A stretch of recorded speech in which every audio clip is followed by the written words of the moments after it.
Hi guys, just just a podcast for you, or whatever you want to call this.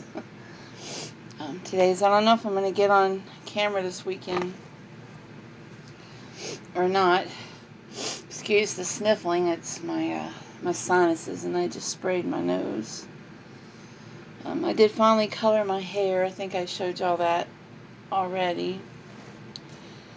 Uh, so the Johnny Depp and the person who shall not be named. I guess we should just say her name because the news people are going to be saying it. So Johnny Depp and Amber Heard's trial begins Monday, right? The 11th. And some of the local news folks are picking it up and giving you the backstory and all of that. Um, and I guess one thing that irks me, one thing that I've noticed, and it shouldn't really bother me, but for some reason it does, is that now there are people and news sources that have not said word one about this until now, because the court date is coming up. And I guess I can see that. I mean, for the larger news sources, they've had other things to report on, and the trial was still yet so far away. But now, some of them are starting to pick it up. And it annoys me a little bit because there are folks who have been keeping up with this since it happened. Excuse me, sinuses. And I don't know why I'm annoyed by it. Like, because it's the small guy. It's these YouTubers that have been talking about it and filling you in on all the details since 2016, but it's the bigger news stations that are going to get the coverage. I mean, and to a degree I'm okay with it, because it's going to help spread the word about narcissism, which is funny because that's because I went through this during the same time that Johnny Depp was going through it. The exact same time. I was in my narcissistic relationship with, well, I'll call him Kurt. No, Bert. Sorry, that's what I call him in my book, Bert. For 2.5 years, and it ended in 2016 with me trying to take my life. And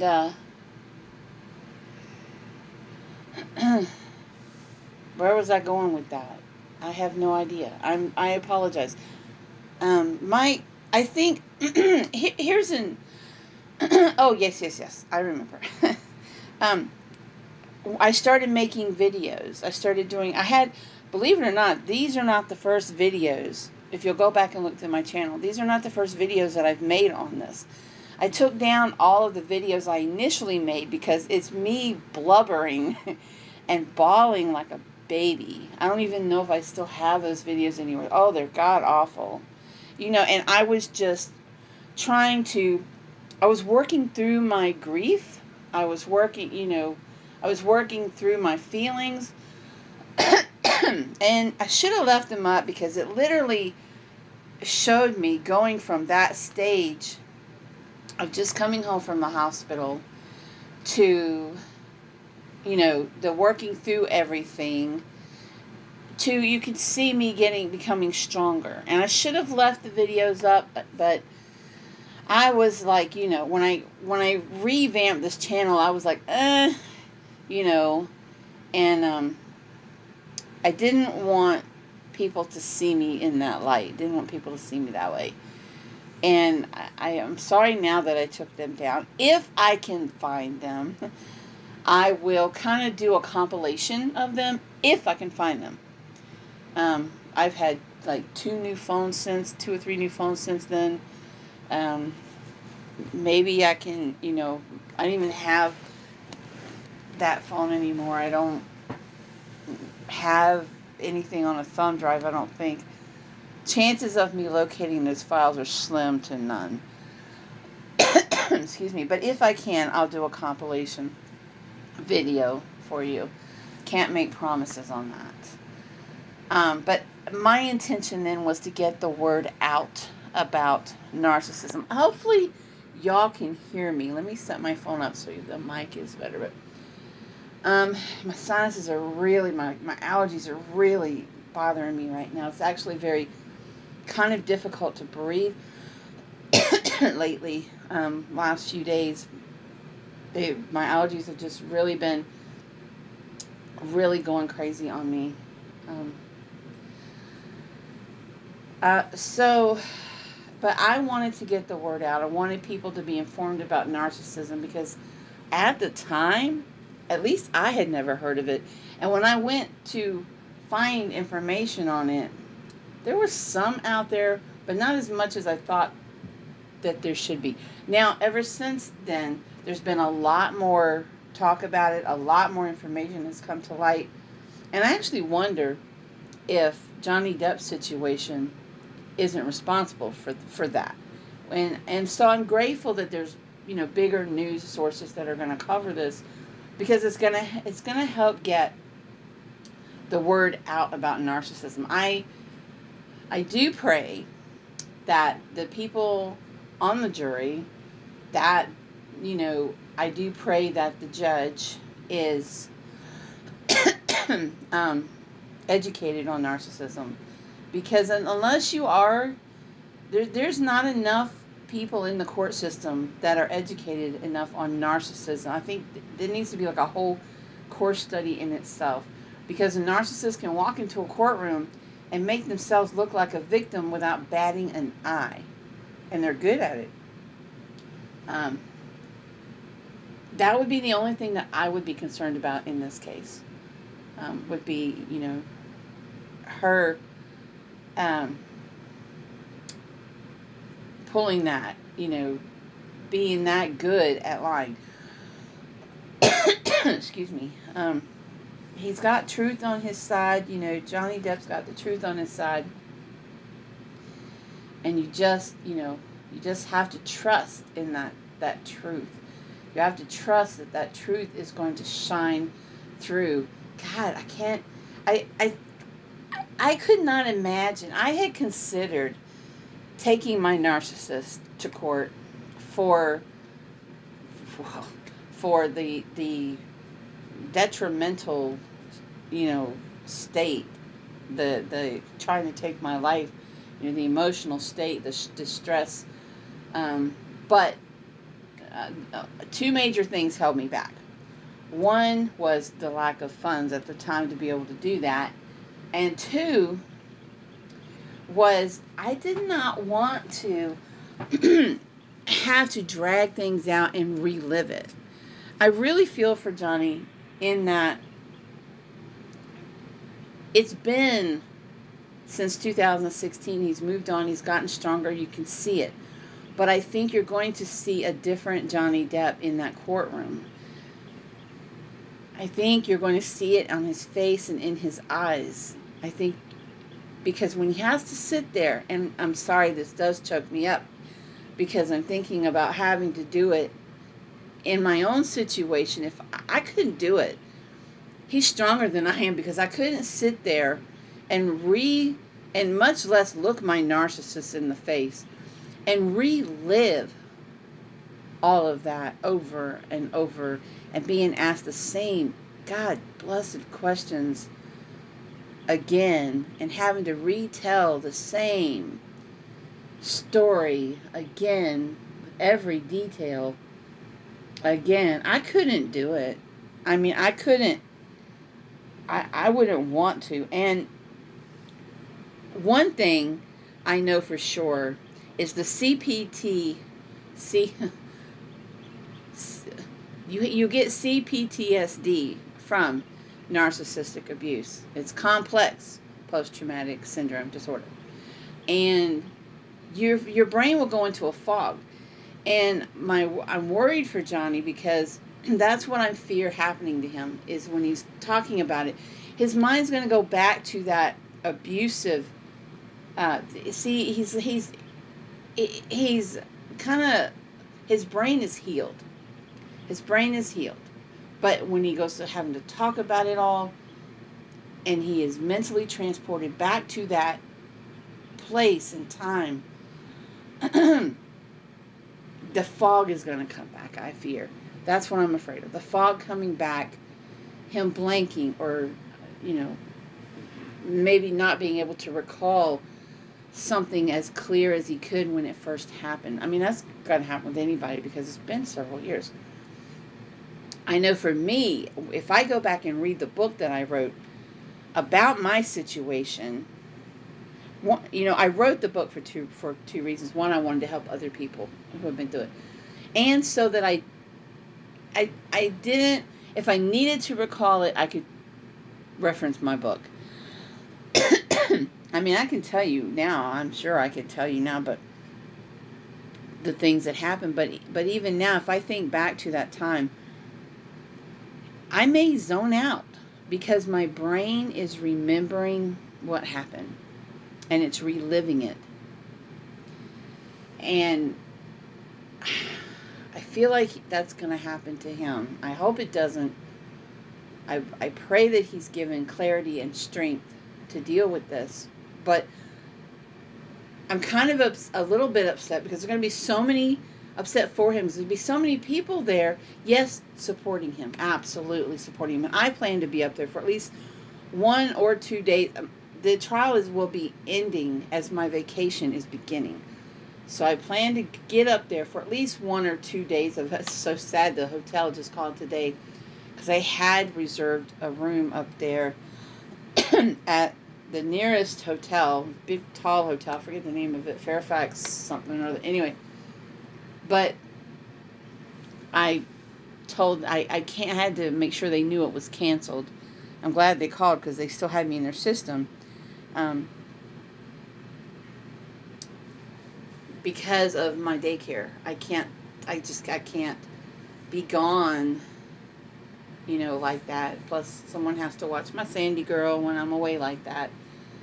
And so 1 or 2 days might be the most I can manage to get up there. Towards the end of it, I maybe on my birthday, May 9th, I may, I think that's the day I'm planning to be standing out there with everybody, hoping to get in.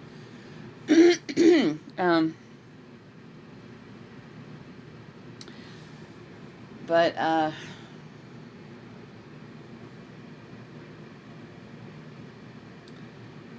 well, see, even now, when I think, even talking about it now, my brain goes back to that foggy state of mind.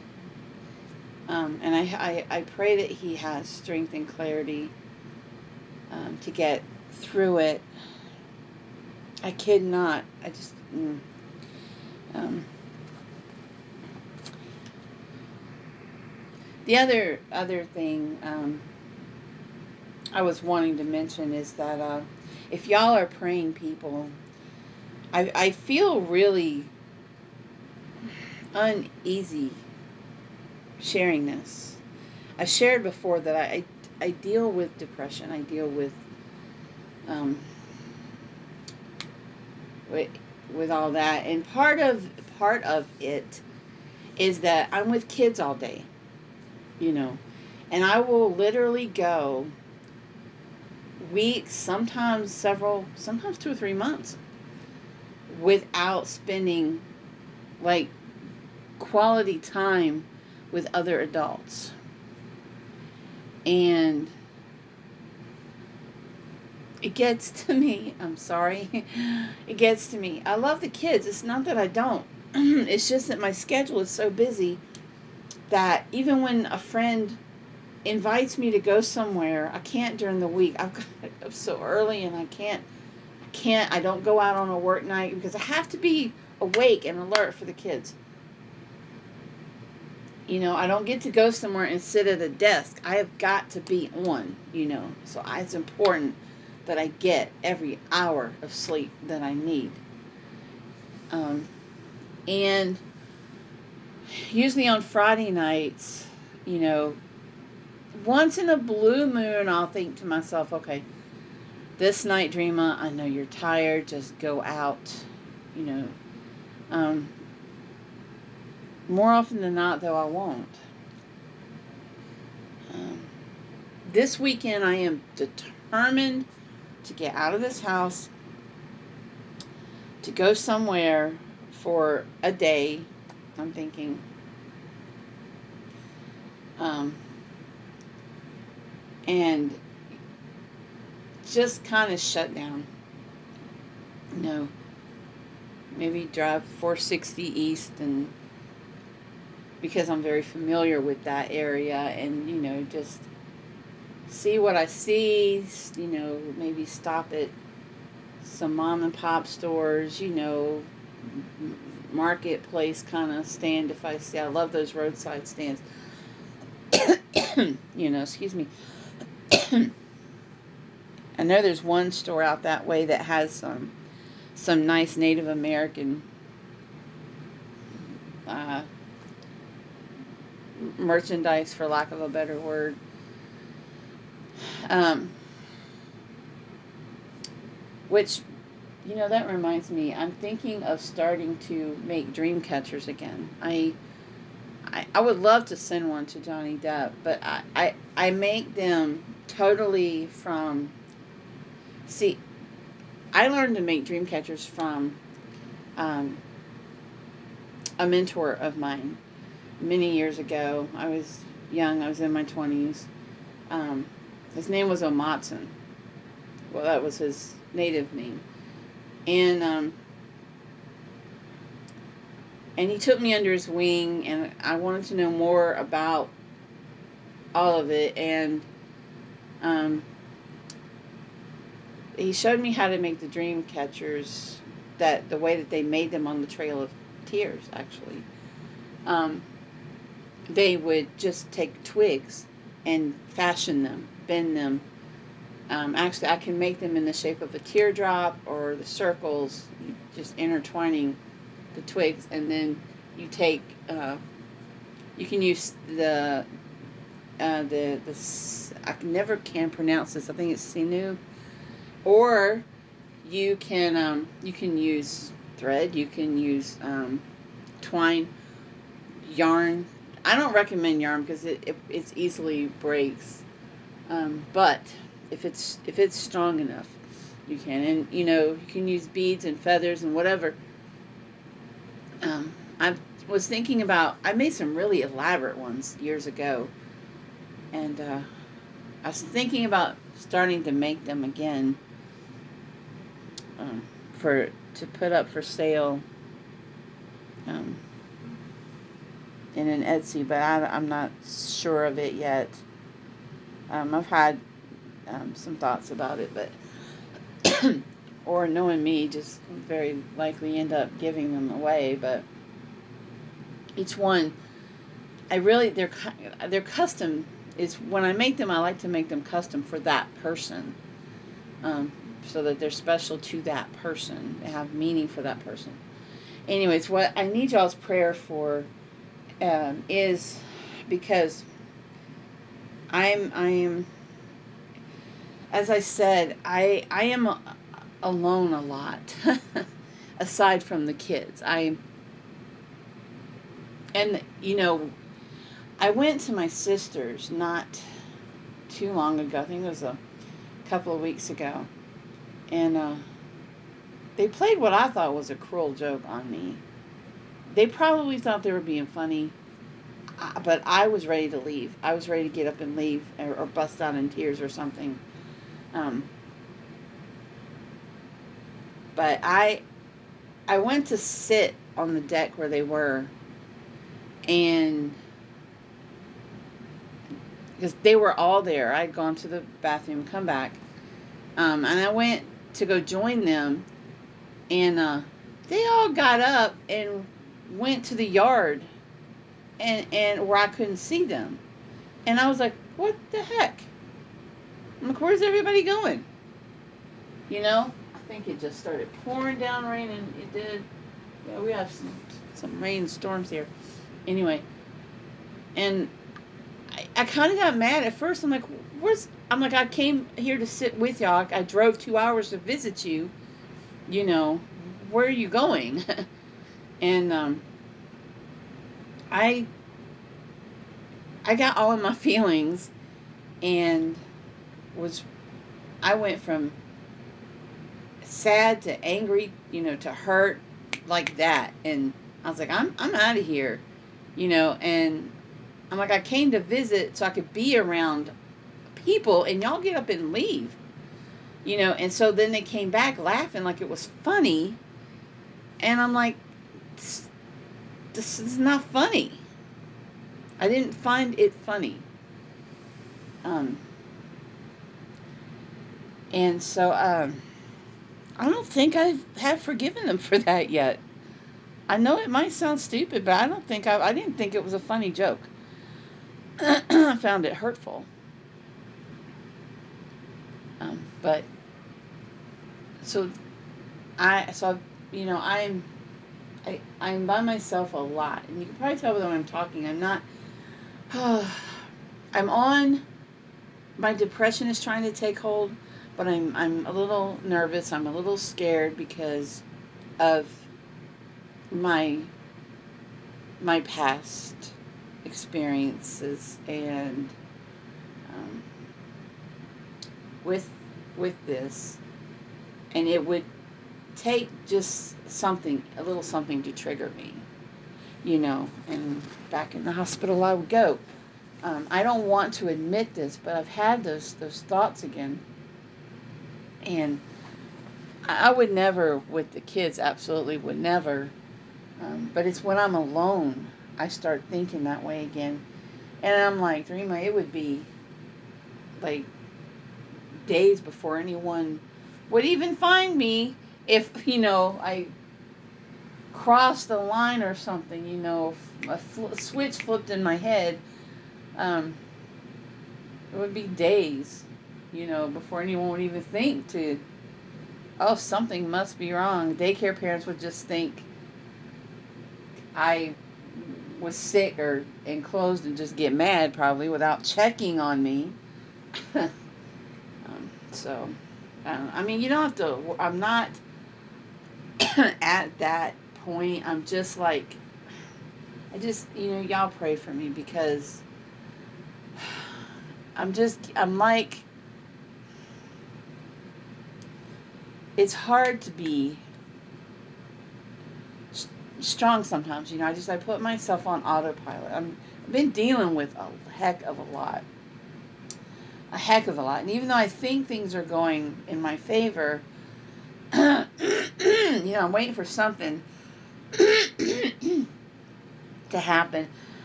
um,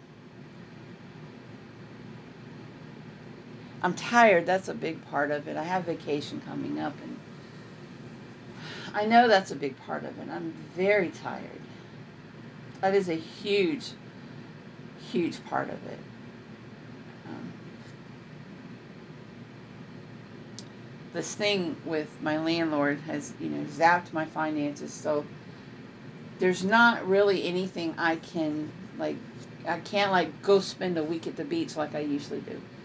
Um, I mean, there's Virginia Beach, which technically I could drive to in a couple of hours, but I'm not a big fan of the traffic. I have issues with traffic and people, in crowds like that. And I actually have a friend out that way who I could probably get together with. Um, I don't know. I have to give it some thought, because the last time I went through a tunnel, and I hate the tunnels. I'm told there's another way to get there without going through the tunnels. I don't know. I'm told 460 and there's no tunnels, but there's still the traffic. So that's something to consider.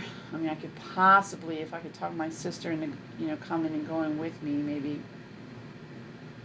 All I would want to do is like find a restaurant or something that's near the ocean, so I could see the ocean and just and drink and just sit and drink. Find someplace quiet and just drink. Um, so I do think also one thing I know that's happening. It's not just because I'm tired, but the whole one. And I've said this before. One of the reasons I do not cover and talk about the Johnny Depp trial as much as some of the other YouTube channels do is because it triggers me. It triggers me a lot because it takes me back to my own abuse. I know when I look back at the pictures of him, I can see the strength growing back in his eyes. I see it. But when I look back at the pictures from when he was in it, the eyes tell it all. I know the look of someone who's being abused. I know that look on their face. The eyes tell the truth. And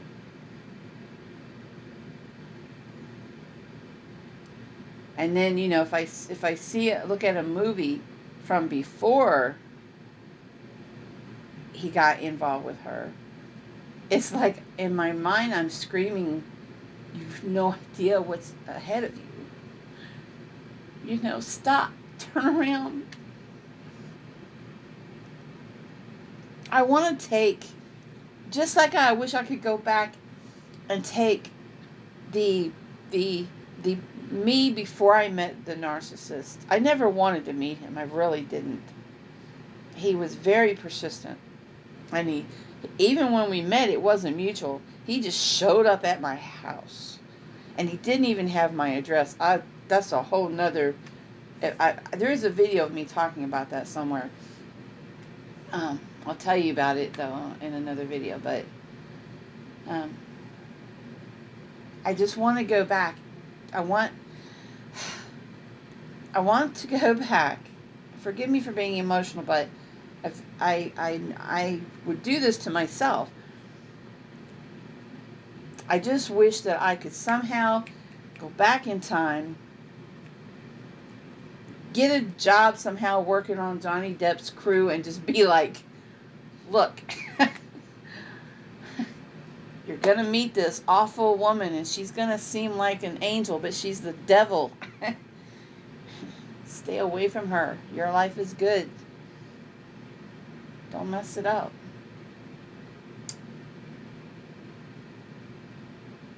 It's like if you could just go and save somebody. It would be kind of like going back to save myself. And this trial means so much to other survivors, including myself, because I don't know. I think to some extent he knows this.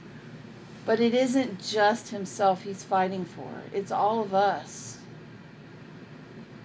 It's justification.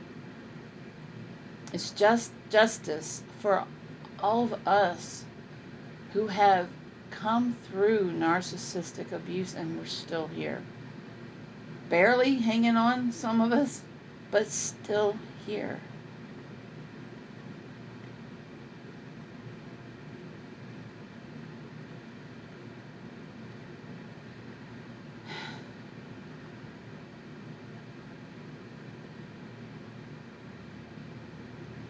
And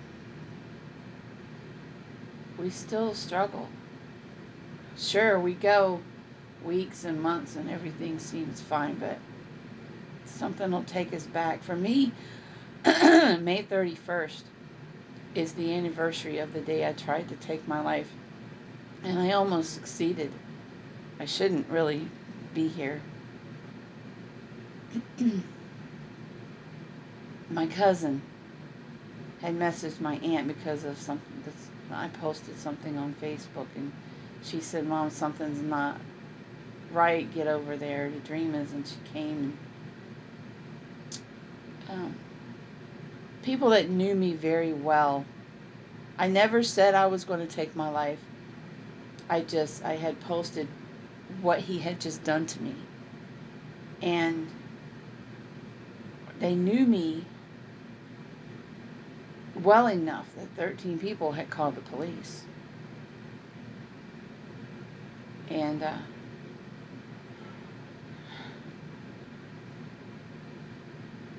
I did not want to be saved. I heard them banging on the door. I just lay on the bed, hoping to die. I had cut my wrist. I'd taken pills. I was hoping to fall asleep and just die. And I thought, what a stupid idiot I have been all this time to not see it, or to see it and ignore it. What an idiot I have been. To realize when I thought I had the fairy tale, to realize it was just that, a fairy tale. It wasn't real. It wasn't real. I've been made a fool of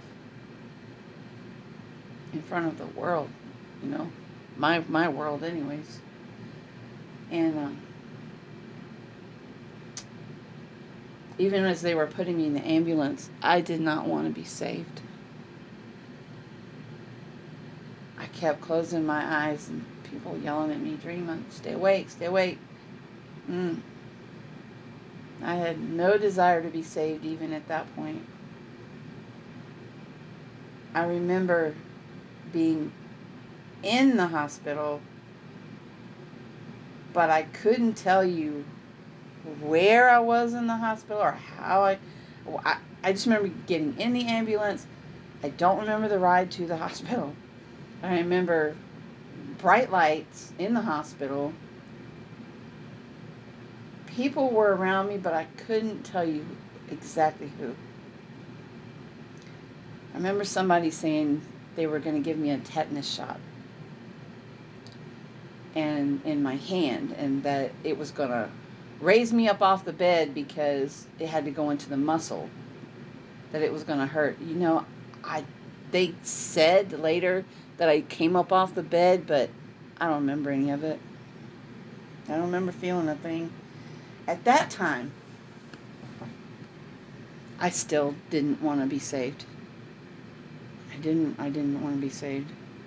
I remember the police officer was at the foot of my bed. There was he he had been kind to me from the start. And I remember his words. He said, "These situations usually go another way, but I can see you're surrounded by loved ones." I'm not sure what he meant by that. I think maybe I might have gone to jail once I got better. Because it's against the law. Excuse me. Anyway, so apologize. And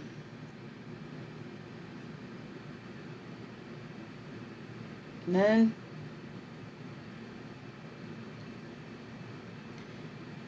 I, I must have blacked out. They did not pump my stomach because it had been too long from the time I took the pills to I first took the pills, and then I cut my wrist.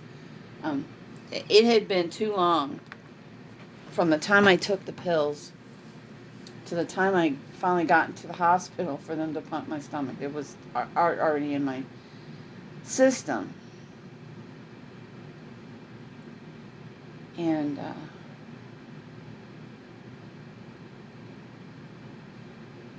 I have like flashes of memory of it. That's like two honestly, like getting in the ambulance, that flash there at the hospital, at the emergency room, I guess, ICU, I believe. And then the next memory I have was 2 days later, waking up, still in ICU, and there was a nurse, a male nurse, by my bed, and I had to pee worse than I'd ever had to pee in my life. And I was not allowed. Let me tell you something. There is nothing glamorous about trying to take your life. I would definitely talk anybody out of it. That's why I tell you I could use your prayers, because it's not something I consciously choose. Even then, it was an impulsive decision. This is what the psychiatrist said that they made me see. He didn't believe I was quote unquote suicidal. He felt like it was an impulsive decision. Well, it was, because it's not as if it was something I had planned. Um, and I wasn't allowed to go to the bathroom. I had to use a bedpan. If you've ever used a bedpan, you know what I'm saying, especially as a woman.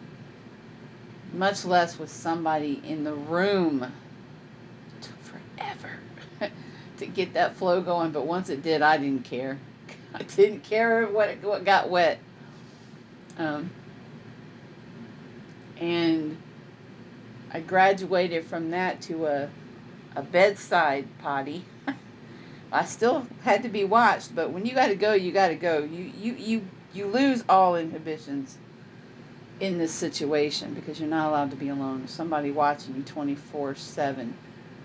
For the next 2 weeks and a couple of days, I was not alone. Somebody was with me every second of the day and night. Well, the one night they made me spend. Well, I'm getting ahead of myself. When the psychiatrist came to me, he's in the hospital. He said that it was required that I go stay in the psych ward for 10 days, and that I could go quote unquote voluntarily. But if they had to make me go, I'd be there longer. He said they wouldn't let me go home despite the bullshit I was giving them, um, because he said chances were I would attempt it again. And he's right. I was giving them bullshit. I was trying to say whatever I had to say to get out of there and go home. I was wanting to. I was worried about my Sandy. But he's right. I would have done it again. So, um, and my family was there, and my mother, she says, you did it wrong. And I'm like, what are you talking about? She says, you were supposed to use warm water, not cold water on your wrists. And I'm like, what the hell? The doctor heard her say that, and she wasn't allowed back in there anymore. I was using cold water to numb it. I didn't want to feel the pain. But yeah, I'm like, what kind of thing? So I'm like, I'm so sorry to disappoint you that I didn't succeed. Um, so then it turns out that I got taken over to the psych ward, and Lord, I ran into someone that I've known my whole life. And he's like, Dreama, I thought that was you. He worked for the EMT. I'm like, oh, God, this is my nightmare. Anyway, um, let me tell you what happens over there. They took everything from me except for a whole bunch of little bitty sharpened pencils and my journal, because they knew that I was a writer, and I filled up an entire journal, which then became my book in that one night. I was in a room by myself, thank God, but I was standing there, with bars on the window, looking out at my neighborhood. My house was less than 2 blocks away. I'm looking out at the neighborhood. Now, 2 blocks is, no, maybe a mile ish. Anyway, so I'm looking out at my neighborhood though, but I can't touch it. And I went to take a shower. There's no place to hang a towel. You had to continue to wave your hand in front of the sensor so the water would keep turning on. Oh, it was just. And there was no doors on the shower, on the bathroom, anything. And every 15 minutes, excuse me, someone would come into the room and insert this wand or something into a key-like thing in the wall to prove that they had been in there to check on me. Every 15 minutes. Finally, I dozed off. Somehow. The next day, I found myself in a room, a common room, with a bunch of other people. Some were there voluntarily, taking themselves there. They knew they needed help. Others were there kind of like me. And I was just being quiet, listening to everybody. And then we had a group meeting, and I attended, and I thought, I'm just going to sit here and be quiet, and I was going to be rebellious. I mean, I wasn't going to talk about my problems. But I found myself relating to what this woman was saying, and everybody in there. And I found myself feeling relieved that I wasn't alone in these feelings, that I wasn't weird because I had these feelings.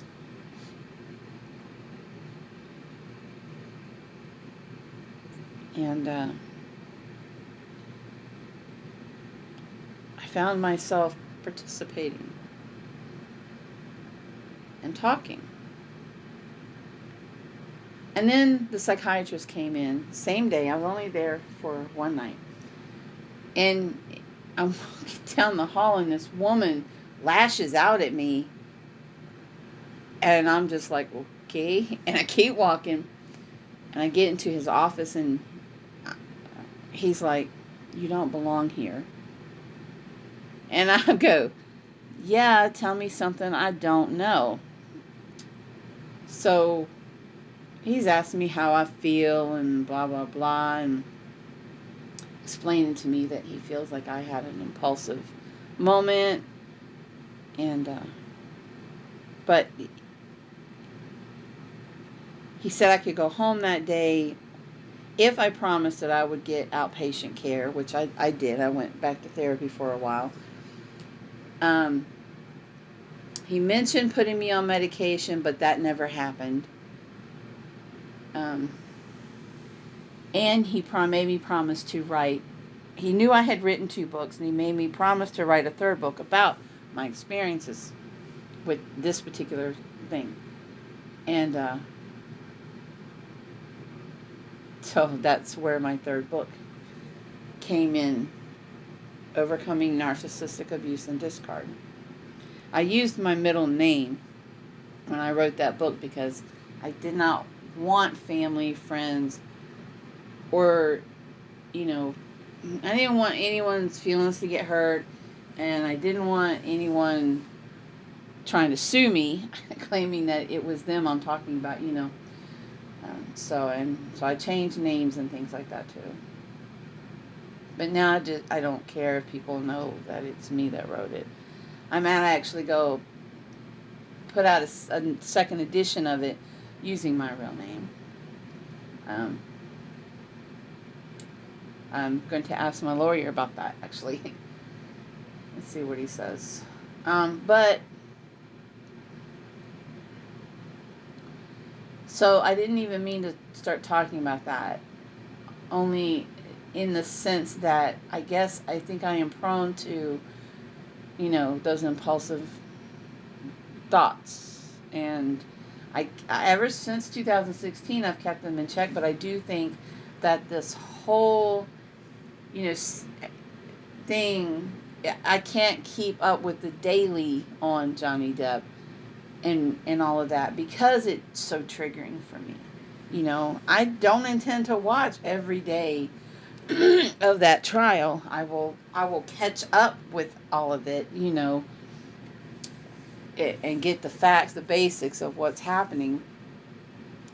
Um, and I do hope to go for at least one day of it. I am worried about how I'll be triggered, but I'm actually more worried about Johnny Depp, and he doesn't know me, like I said before, and so he knows that there's people that care about him, but I really wonder if he really knows and gets that there's people like me who are very personally um, attached to this situation he's in, and that are emotionally invested into it, not because he's Johnny Depp superstar, but because he's another survivor and we connect with him on that level, you know. And he could be the person living next door to me and I would feel the exact same way. In fact, I have helped people, through my book. I've helped people through the group that I've created, um, for it, which has like 5,000 plus. I forget how many. It's way more than that, but followers, who have gone through this. There's so many people out there who have gone through this, and they'll send me messages, you know, telling me their situation, and I'm just giving them the best advice I can based on what I've been through. Some need help, to physically get away from a situation, and I help them find resources for that. And every one of them, my heart goes out to because I've been there. But I also encourage them because, you it's a situation that once you realize that you're in something that's not real, it's, I won't say easier, but your brain can make that distinction back to reality. And once you detox yourself from them, and it's a physical detoxing, believe it or not, that takes place in your brain and your body chemistries. And I'll do another video on that if need be. Um, then you can begin your healing. The best way to heal from narcissistic abuse is to focus on yourself. To be selfish, to focus on yourself, your desires, your wants, your hobbies, your interests, your health, your body. Focus on you and what makes you happy. And me, I took something called the Love Dare Challenge. It's for married couples to learn about each other and, through God, to heal their marriage. I revamped it to work for single people like me, to learn to love myself again and to get closer to God again. And that's through that avenue is how I started to heal. I was about halfway through it when I realized my fog was gone. The fog in my brain was gone. Um, and in those videos, you can see that happen. You can see it. I do apologize. I did not want this to be a very long video, but I'm going through, I'm going through something, you know, with all of this, and I want Johnny Depp to know, if by some chance he watches these, little YouTube channels, if he sees this one, I want him to know that there's people like me literally praying for him, you know, and we're not just out there holding signs and rooting for him, but we are emotionally invested in this. And we feel you. We know that fog, we know that pain, and we will feel every painful memory that you have to relive. in that courtroom. Johnny Depp. But you're not up there alone. When you're up there having to talk about it, you have all of us with you. We're there with you through all of it. And we're not just... Some of us don't even want your autograph or your picture. Don't take that the wrong way. It's not meant like that. We just want you to win this so that you can finally be done with it and heal and have a real chance. You put on a good face. Put on a really good face. But all of this, I know, brings it back up. And in your alone moments, you may be having, those times when you're dreading this. And I'm sorry you are going through this. You're stronger than I am, because I could never do something like going to court and face my narcissist. Kudos for that. You're not fighting for money. I know that's not what you want. I know it's to see justice served. And I pray that it is, regardless of what happens.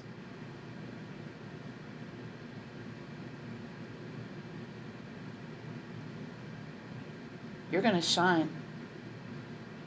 You're going to shine like the diamond you are.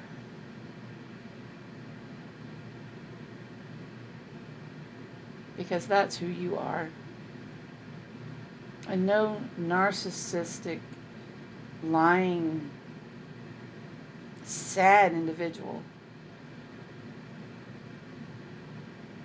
can dull that shine.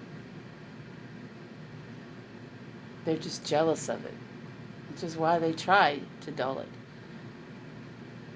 But you're the real thing. And so you'll keep on shining. She's fool's gold. But you are the real deal. And with that, I'm going to close this out. If you made it to the end of this video, God bless you. Let me know in the comments. And, yeah, God bless. And maybe I'll talk to you guys again over the weekend. Bye.